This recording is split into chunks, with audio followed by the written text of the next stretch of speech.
Sección tercera. Proceso de verificación. Artículo 32. Solicitud de verificación. Todos los acreedores por causa o título anterior a la presentación y sus garantes deben formular al síndico el pedido de verificación de sus créditos, indicando monto, causa y privilegios. La petición debe hacerse por escrito, en duplicado, acompañando los títulos justificativos, con 2 copias firmadas y debe expresar el domicilio que constituya a todos los efectos del juicio. El síndico devuelve los títulos originales, dejando en ellos constancia del pedido de verificación y su fecha. Puede requerir la presentación de los originales cuando lo estime conveniente.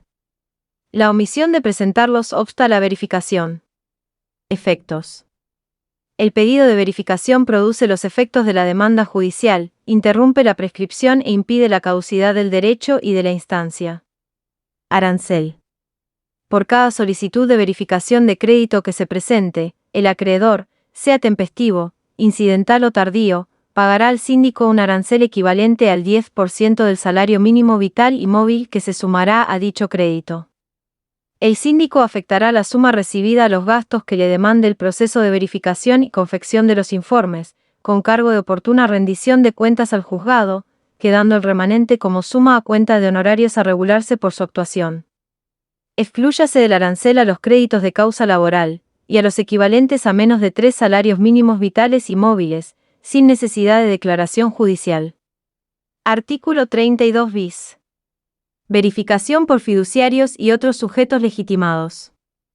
La verificación de los créditos puede ser solicitada por el fiduciario designado en emisiones de debentures, bonos convertibles, obligaciones negociables u otros títulos emitidos en serie, y por aquel a quien se haya investido de la legitimación o de poder de representación para actuar por una colectividad de acreedores. La extensión de las atribuciones del fiduciario, del legitimado o del representante se juzgará conforme a los contratos o documentos en función de los cuales haya sido investido de la calidad de fiduciario, legitimado o representante. No se exigirá ratificación ni presentación de otros poderes.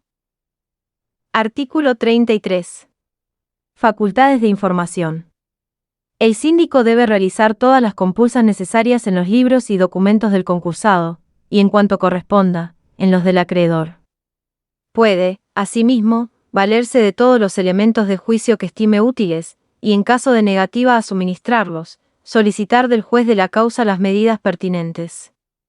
Debe conservar el legajo por acreedor presentado por el concursado, incorporando la solicitud de verificación y documentación acompañada por el acreedor, y formar y conservar los legajos correspondientes a los acreedores no denunciados que soliciten la verificación de sus créditos.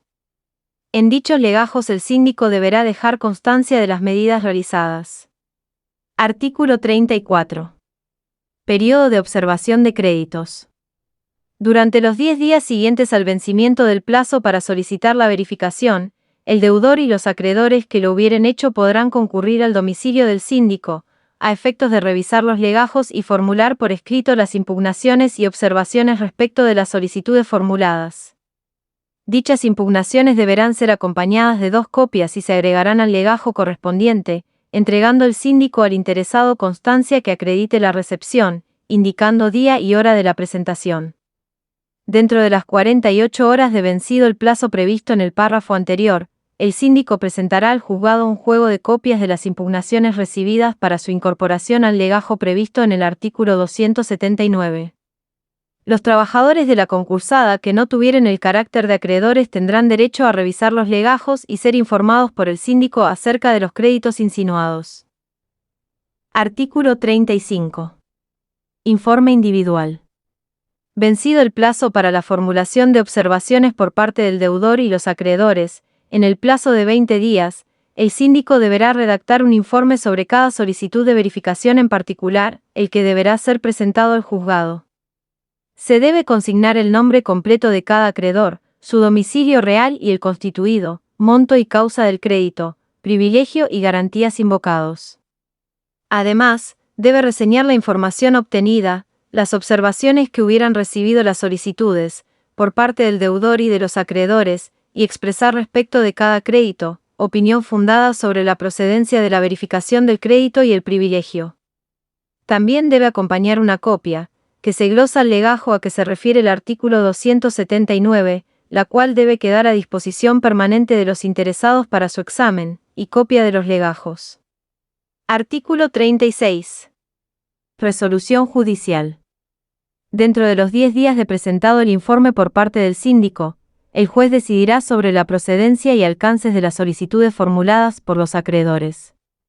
El crédito o privilegio no observados por el síndico, el deudor o los acreedores es declarado verificado, si el juez lo estima procedente. Cuando existan observaciones, el juez debe decidir declarando admisible o inadmisible el crédito o el privilegio. Estas resoluciones son definitivas a los fines del cómputo en la evaluación de mayorías y base del acuerdo, sin perjuicio de lo dispuesto en el artículo siguiente. Artículo 37. Efectos de la resolución. La resolución que declara verificado el crédito, y en su caso, el privilegio, produce los efectos de la cosa juzgada, salvo dolo. La que lo declara admisible o inadmisible puede ser revisada a petición del interesado, formulada dentro de los 20 días siguientes a la fecha de la resolución prevista en el artículo 36. Vencido este plazo, sin haber sido cuestionada, queda firme y produce también los efectos de la cosa juzgada, salvo dolo. Artículo 38. Invocación de dolo. Efectos.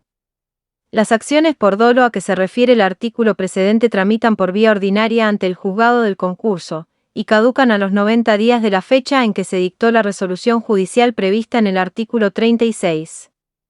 La deducción de esta acción no impide el derecho del acreedor a obtener el cumplimiento del acuerdo, sin perjuicio de las medidas precautorias que puedan dictarse.